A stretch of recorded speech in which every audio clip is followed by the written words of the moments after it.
오늘 우리에게 주신 하나님의 말씀은 누가복음 6장 20절에서 26절 그리고 17장에서 20절, 21절 말씀인데요. 먼저 누가복음 6장 20절에서 26절 말씀을 읽겠습니다. 제가 먼저 읽고 함께 교독하시겠습니다. 예수께서 눈을 들어 제자들을 보고 이르시되 너희 가난한 자는 복이 있나니 하나님의 나라가 너희 것임이요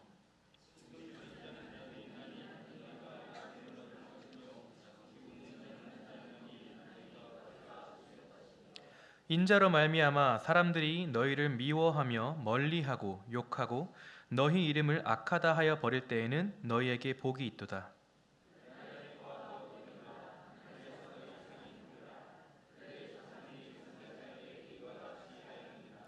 그러나 화 있을진저 너희 부요한 자여 너희는 너희의 위로를 이미 받았도다.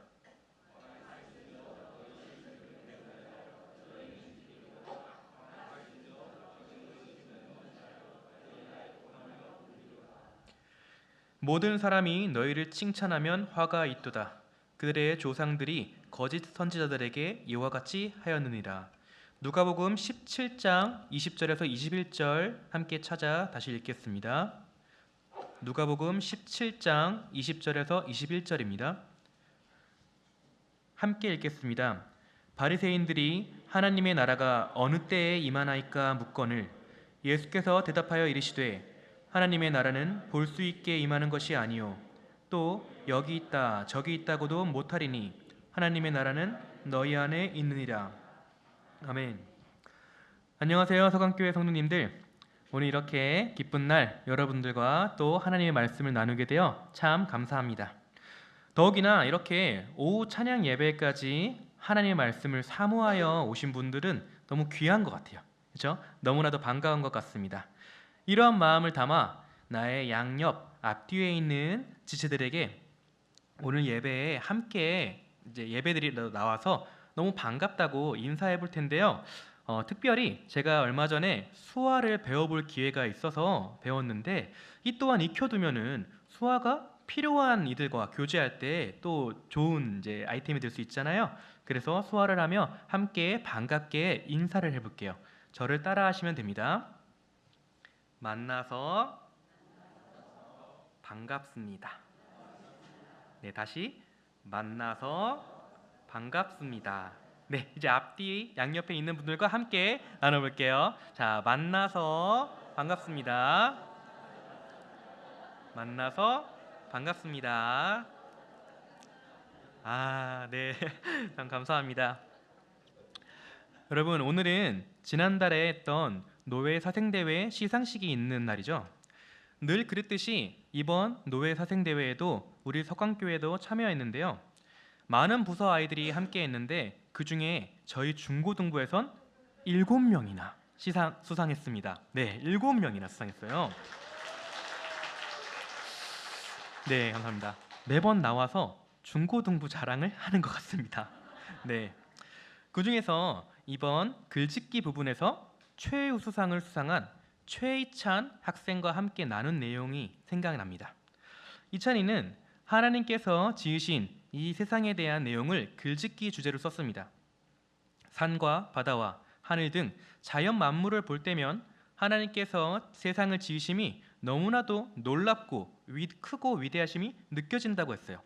그러면서 회복에 대한 이야기를 나누었습니다. 하나님께서 지으신 이 아름다운 세상이 우리의 죄로 인해 땅이 저주받고 오염되었지만 하나님께서 지으신 그대로 다시 회복시키실 것이라는 얘기를요. 그리고 그 중에서도 이 세상에서 지으신 것들 중 가장 걸작품인 우리들을 회복시키실 것임을요. 제가 아주 살짝 얘기를 해줬지만 이런 내용을 담아서 글짓기로 최우수상을 받은 거예요. 대단하죠? 오늘 우리가 함께 나눌 내용이 바로 이러한 내용이 담겨 있습니다. 우리가 함께 읽었던 본문 누가복음 6장 20절에서 26절은 복과 화에 대한 선언에 대해서 나오고 그 뒤에 누가복음 6장 46절에서 49절은 듣고 행하는 자와 행하지 않는 자의 비유에 대해서 나옵니다.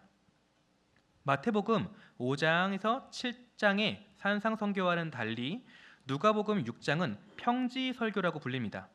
누가복음 6장이 평지설교로 불리는 이유는 누가복음 6장 17절에서 예수님께서 평지에 서셨다고 명시되어 있기 때문입니다. 누가복음 6장 전체는 예수님께서 제자들을 부르신 뒤 무리들을 향해 가르치신 첫 번째 공개적인 교훈 장면입니다. 물론 그 전에도 개별적인 가르침은 있었지만 집약적이고 공개적인 교훈은 이 장에서 처음으로 뚜렷하게 나타나는 거예요. 누가복음 6장 12절에서 16절은 예수님은 산에서 12제자를 부르시고 따로 세우십니다. 그리고 13절에서 사도로 세우시고 17절, 19절에선 산에서 내려오신 후에 제자들과 큰 무리 앞에 서심으로 제자들과 그 큰 무리에게 처음으로 공개적인 교훈을 하신 거라는 거예요. 마태복음 5장에서 7장의 산상설교에 비해 짧지만 핵심 메시지는 같습니다. 하나님 나라에 관한 내용이죠. 이러한 누가복음 6장 20절에서 26절에는 복과 이에 대응되는 저주를 대조하여 표현하고 있습니다. 20절에 가난한 자와 24절에 부요한 자, 21절 앞부분엔 줄인 자와 25절 앞부분에 배부른 자, 그리고 우는 자와 웃는 자, 박해받는 자와 칭찬받는 자 등 말이죠. 병행구조 형식으로 각각 복의 선언과 화의 선언이 대응되고 있는 것이에요.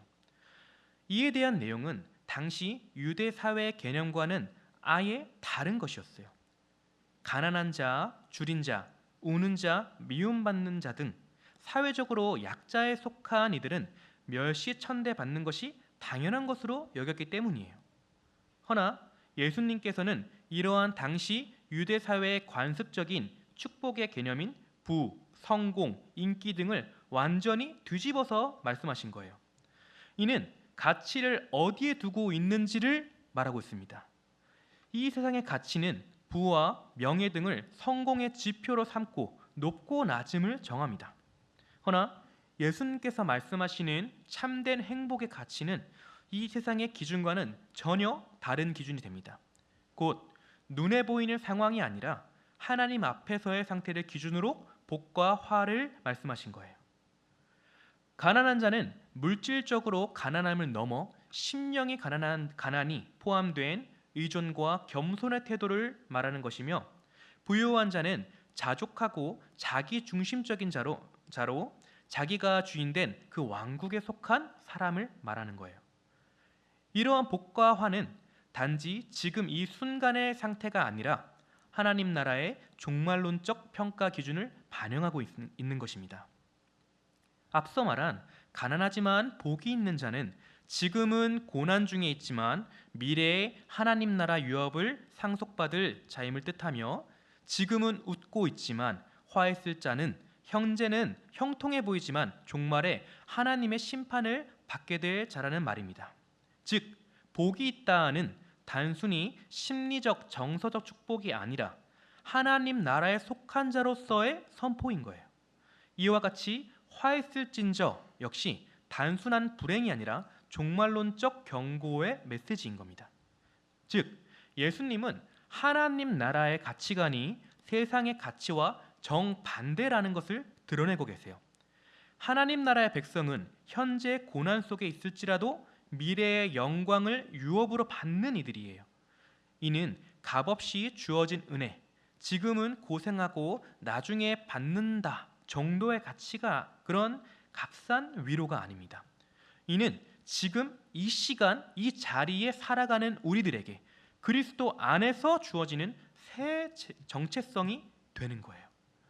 이 세상에 속하여 이 세상의 가치를 따라 살던 우리들이 주 예수 그리스도 안에서 새 생명을 얻음으로 여전히 우리의 육은 이 땅에 살고 있지만 하늘나라를 소망하며 주의 법도를 따라 하나님의 나라의 백성으로 살아간다는 거죠.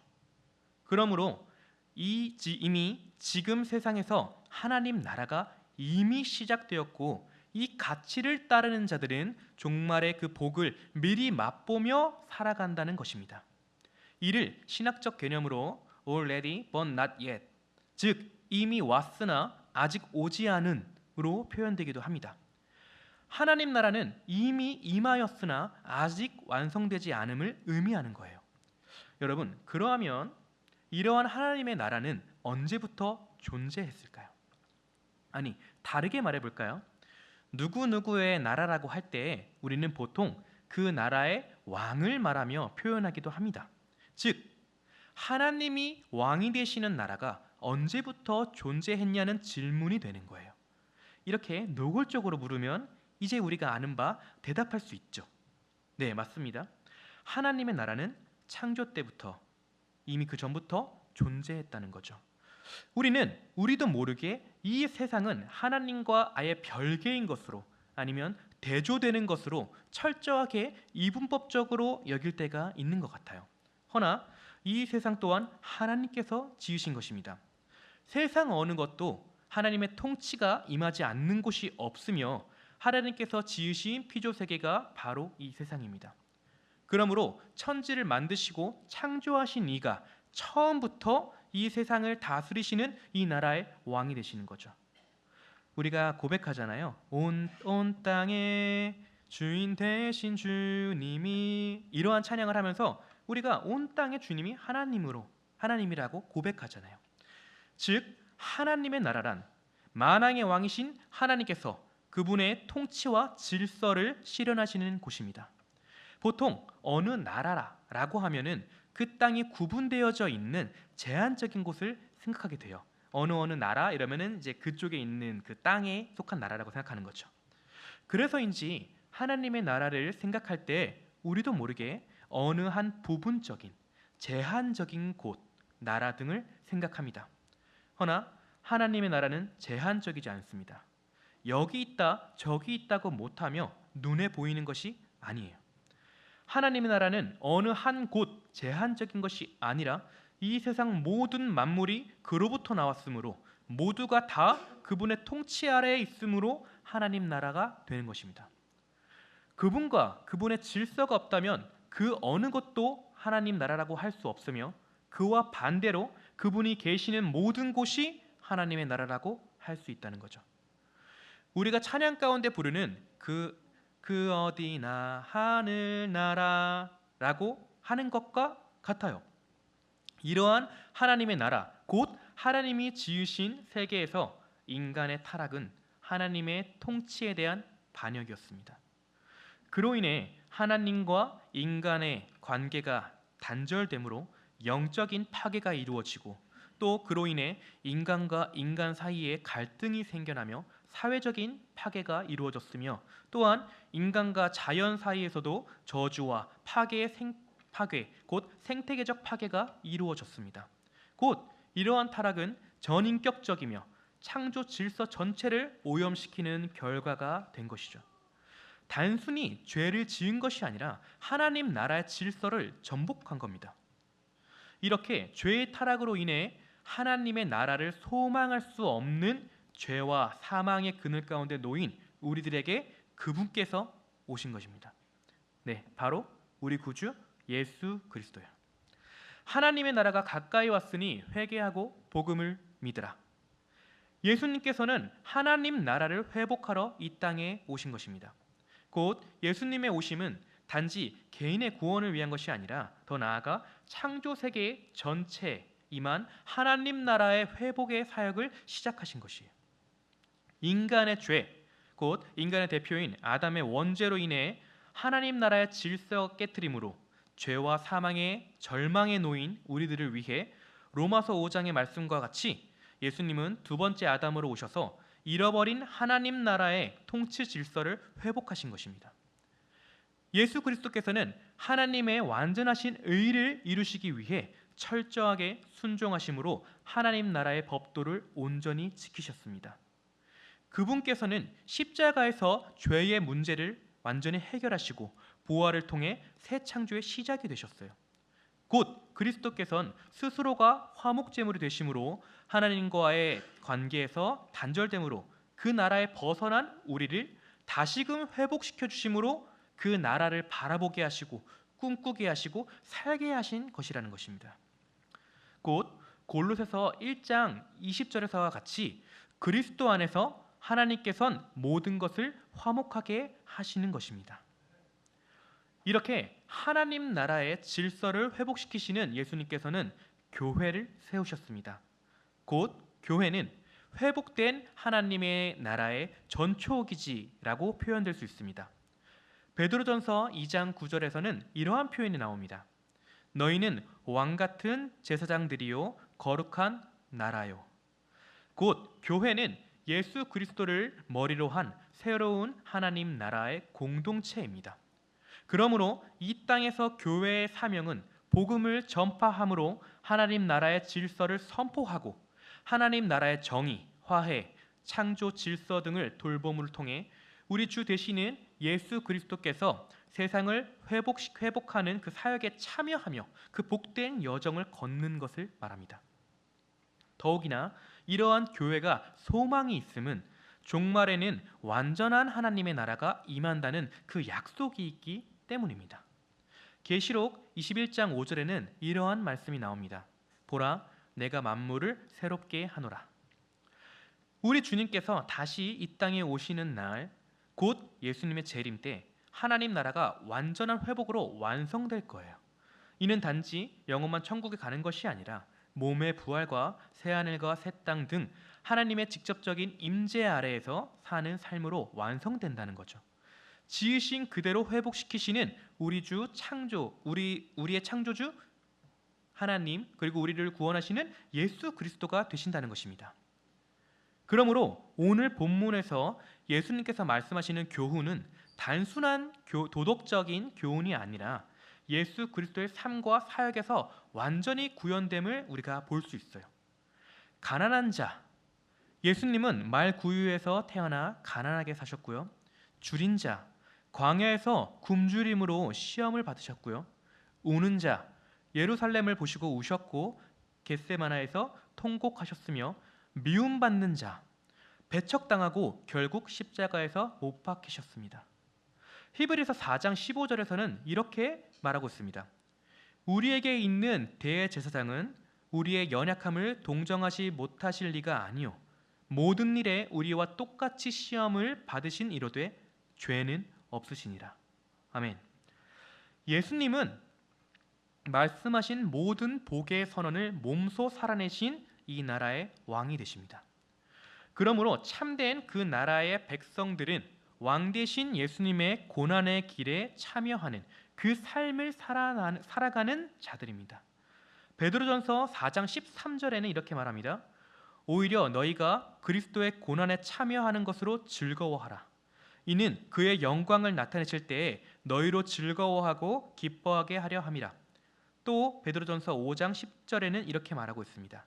모든 은혜의 하나님 곧 그리스도 안에서 너희를 부르사 자기의 영원한 영광에 들어가게 하신 이가 잠깐 고난을 당한 너희를 친히 온전하게 하시며 굳건하게 하시며 강하게 하시며 터를 견고하게 하시리라. 아멘. 이렇게 이 세상 모든 만물의 참 주인이 하나님 되심을 고백하며 예수 그리스도께서 나를 포함한 이 모든 창조 세계의 질서를 회복시키실 분임을 믿는 자들은 나를 회복시키시고 구원하신 그 분을 따라서 오늘도 내일도 매일의 삶 속에서 하나님의 나라의 참 진리를 깨닫게 하는 성경 말씀을 가까이 하고 그 말씀을 따라 그리스도께서 걸어가신 그 영광의 고난에 참여함으로 삶으로 행하며 살아가는 이들입니다. 곧 하나님의 나라를 사는 자들입니다. 오늘 읽었던 본문 뒤에 나오는 누가복음 6장 46절에서 49절에는 듣고 행하는 자의 비유에 대해서 나옵니다. 6장 49절에는 이렇게 말씀하고 계십니다. 너희는 나를 주여 주여 하면서도 어찌하여 내가 말하는 것을 행하지 않느냐. 이는 곧 예수님께서는 그 나라를 꿈꾸며 그 길을 걸음이 단순한 고백이나 신앙적인 그런 감정적인 신앙이 아니라 순종과 실천을 통해 드러나야 함을 강조하고 계시는 겁니다. 이 본문과 유사한 비유가 마태복음 7장 24절에서 27절에도 있지만 누가는 여기서 기초를 깊이 파고 반석 위에 지은 사람 이라는 표현을 강조하고 있습니다. 이는 곧 나의 참된 반석이신 예수님의 말씀을 깊이 묵상하고 복음에 뿌리 내린 삶을 가리키고 있는 거예요. 그리고 이러한 사람의 특징으로 나타나는 모습은 단순히 인지적 수용을 넘어서 삶을 하나님 나라의 질서 아래에 세우는 순종의 모습이 나타나는 모습인 거예요. 곧 누가복음 6장 20절에서 26절, 46절에서 49절 오늘 본문은 예수님께서 선언하신 하나님 나라 백성의 정체성과 삶의 기초를 보여주고 있는 것이에요. 이 나라는 외적인 성공이 아니라 하나님의 은혜의 뿌리 내린 순종의 삶 위에 세워집니다. 우리는 그분의 말씀이 삶의 기초가 되도록 날마다 듣고 행하는 그 나라의 백성들로 살아가야 한다는 거예요. 저희 중고등부에서 토요일 저녁에 리더 교육을 합니다. 교육을 하는 중에 구원과 하나님의 나라에 대한 이야기가 나왔습니다. 하나님 나라, 곧 천국은 어떻게 들어가는지에 대한 말이 나왔고, 이에 구원의 키는 믿음이다 라는 말이 나왔습니다. CCM 중에는 이러한 찬양이 있는데요, 이제 어린이들도 알 수 있을 거예요. 나는 구원 열차 타고 주님 계신 하늘 날아가지요. 저 하늘 천성 문을 향해 달려가는 구원 열차 타지요. 이러한 구원 열차라는 이름의 찬양인데요, 너무 신나는 찬양이에요. 이게 제가 잘 못 불러서 그렇지 나중에 꼭 한번 들어보세요. 그런데 우리는 때때로 이 믿음을 이러한 기차표로 이해하고 있는지는 모르겠습니다. 하나님께 받은 믿음, 그 믿음을 아주 소중히 간직하며 잘 닫고 보관하는 거예요. 표라고 생각해서. 왜냐하면 나중에 하늘나라 갈 때 그것을 내보여야 한다고 생각하기 때문이에요. 그런데 아니죠. 아니에요. 믿음은 그러한 표 정도가 아닙니다. 우리의 믿음은 단순히 그런 단순한 보증수표 같은 게 아니에요. 우리의 믿음은 관계입니다. 즉, 이는 나의 공로로 얻은 보상이나 심리적인 안정이 아니라 전인격적으로 예수 그리스도와 연합하는 실제적인 관계를 뜻하는 거예요. 복음은 거래가 아니라 관계이며, 믿음은 단지 출입증이 아니라 하나님 나라 백성으로서 삶의 문을 여는 것이에요. 이 믿음은 지정으로 표현되기도 합니다. 복음의 진리의 내용을 지성으로 고백하며 그 진리가 참됨을 마음으로 고백하고 그 진리를 신뢰함으로 전인격적으로 예수님께 나 자신을 맡기며 신뢰하는 삶을 말합니다. 앞서 말한 구원열차의 가사를 잘 보면 이러한 내용이 나옵니다. 차표 필요 없어요. 주님 차장 되시니 나는 아무 걱정 근심 없어요. 오직 주님 영원토록 나와 함께 하시니 아무 염려 없어요. 나는 구원열차 타고 주님 계신 하늘나라 가지요. 그렇습니다. 우리는 차표가 있어서 하나님 나라에 들어가는 구원열차에 타는 게 아니죠. 구원열차를 이끄시는 차장 되시는 우리 주 예수 그리스도를 알므로, 그와 관계됨으로 그 열차에 은혜로 올라 하나님 나라에 들어가는 것이죠. 이러한 참된 진리를 모르는 이들은 계속해서 다른 것을 쫓으며 헤매며 엉뚱한 질문을 합니다. 마태복음 19장에 재물이 많은 청년은 어떤 선한 일을 해야 하냐고 묻고, 마태복음 7장 주여 주여 하는 자들은 자신들이 선지자 노릇을 하고 권능을 행하였다고 자랑하기도 하고요. 사도행전 19장에 유대의 한 제사장 스게와의 7 아들은 예수님의 이름을 말하며 악귀를 내쫓으려다가 되려 악귀가 뛰어오르니 도망치기도 해요. 이들은 모두 중요한 사실을 놓치고 있는 거예요. 아무리 선하다고 하는 일들을 많이 하여도, 아무리 선지자 노릇과 권능들을 많이 행한다 해도, 아무리 예수님의 이름을 말하고 사도들을 흉내내어도 참으로 예수님과 관계되어 있지 않다면 그것들은 아무 소용없는 것들이며, 이렇게 예수님과 관계되어 있지 않는 이들은 결코 천국문에 들어갈 수 없다는 것입니다. 우리가 함께 읽은 누가복음 7장에 반석 위에 집을 지은 사람 이야기 전에는 이러한 말씀이 나옵니다. 나더러 주여 주여 하는 자마다 다 천국에 들어갈 것이 아니요 다만 하늘에 계신 내 아버지 뜻대로 행하는 자라야 들어가리라.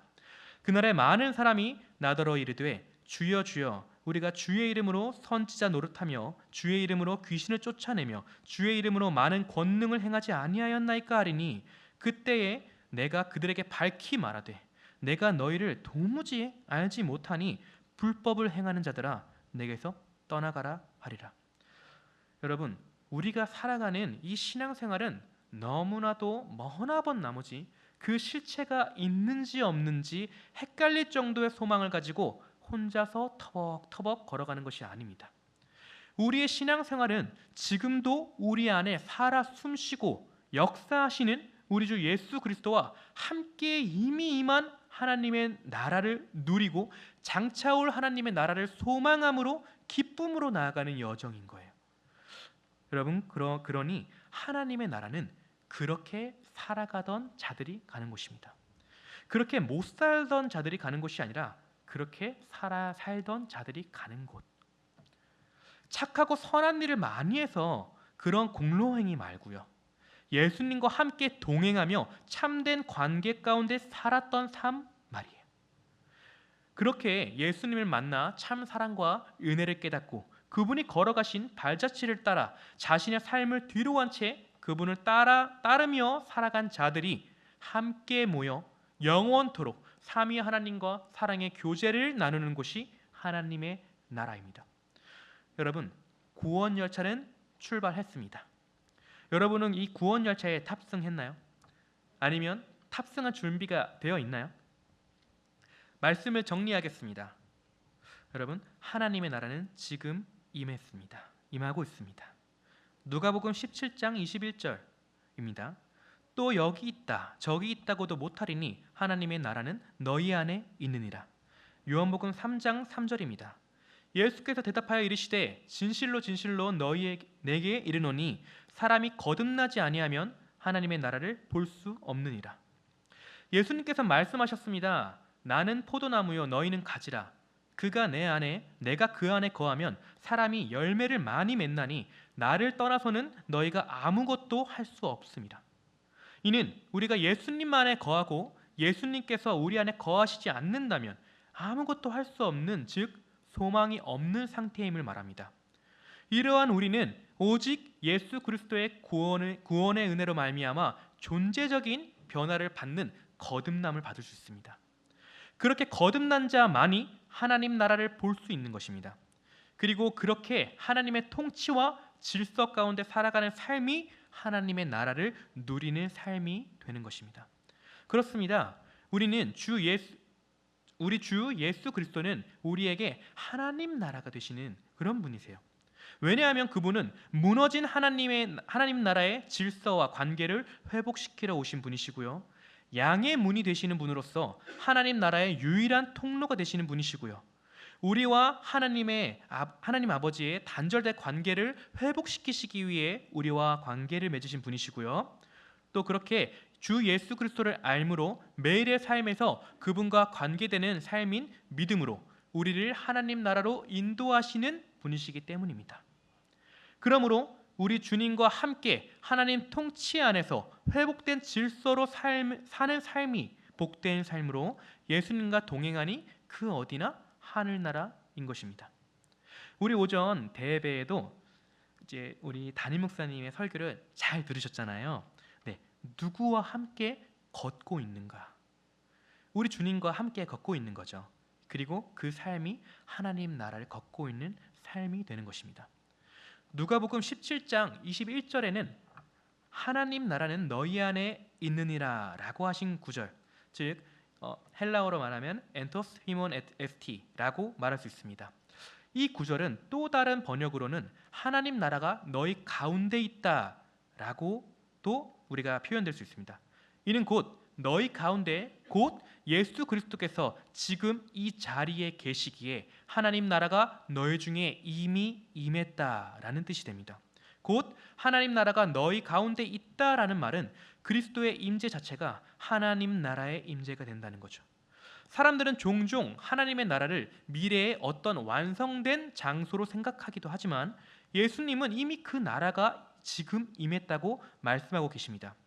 무너진 질서와 관계를 회복시키시기 위해 예수님의 오심과 그의 공생애, 십자가와 부활을 통해 하나님 나라는 세상에 침투하였습니다. 회복된 하나님의 나라는 세상의 힘의 방식과는 다르며 겸손과 희생, 내면의 회심을 통해 확장됩니다. 세상은 권력과 성공을 통해 진보한다고 믿지만 예수님은 그 믿음을 뒤엎으시고 십자가를 통해 우리에게 밝히 드러내십니다. 하나님 나라는 세상의 가치와는 정반대가 되는 것입니다. 하나님 나라의 복은 현재의 고난 속에서조차 미래의 영광을 향한 확신, 그 믿음에서 비롯되는 거예요. 곧 가난하거나 고통당하는 자가 현재의 조건에 좌우되지 않고 소망을 품을 수 있는 이유는 하나님 나라가 그들에게 속해 있기 때문입니다. 우리가 참으로 하나님 나라의 백성들이라면 하나님 나라의 도래를 우리는 기도하고 살아야 합니다. 우리가 고백하는 주기도문은 단순히 천국 가게 해주세요 라는 소망이 아닙니다. 그것은 이 땅 위에 하나님의 통치가 실현되기를 간구하는 기도가 됩니다. 나라가 임하옵시며 라는 기도는 내 삶을 하나님 나라에 복종시키는 고백이 됩니다. 하나님 나라를 기대하는 자는 그 통치의 가치를 삶에 구현하려는 순종의 모습을 나타내야 되는 거죠. 그러므로 사랑, 용서, 겸손, 희생이 하나님 나라의 실체로 드러나는 삶을 살게 되는 거예요. 마치 온전한 사람 예수 그리스도를 닮아가는 공동체로서 하나님의 성품을 드러내며 살아가는 우리 모든 서강교회 성도님들과 같이 말이죠. 이러한 하나님의 나라는 현재와 미래의 긴장 속에 확장되고 있습니다. 이미 왔으나 아직 오지 않음과 같이 말이죠. 하나님 나라의 회복은 예수님의 초림을 통해 시작되었고 재림을 통해 완성될 것입니다. 지금 우리는 이미 시작되었지만 아직 완성되지 않은 나라에 살고 있습니다. 이러한 긴장 속에서 우리는 고통 중에서도 희망을 잃지 않을 수 있습니다. 왜냐하면 우리는 완성될 하나님의 나라를 바라보는 백성들이기 때문입니다. 그러므로 하나님 나라를 회복시키시는 전초기지로 세우신 교회로서 우리가 오늘도 내일도 지금 이 자리 이 시간에서 예수 그리스도를 붙들므로 나아가기를 소망합니다. 주 예수와 함께하는 곳 그 어디나 하늘나라임을 고백하며 내가 이미 온 천국을 맛보며 그 나라를 맛보고 영의 눈으로 바라볼 수 있음을 고백합니다. 우리 이 시간 믿음으로 서리라 라는 찬양을 통해 우리의 믿음의 고백을 하길 원하는데요. 이곳에 임하신 하나님 나라 가난한 마음으로 바라보리라. 먼저 그 나라와 그 뜻 구하며 나의 마음 드리리. 이러한 가사를 통해 먼저 그 나라와 그 뜻을 구하는 우리 모든 서강교인들이 되기를 소망합니다.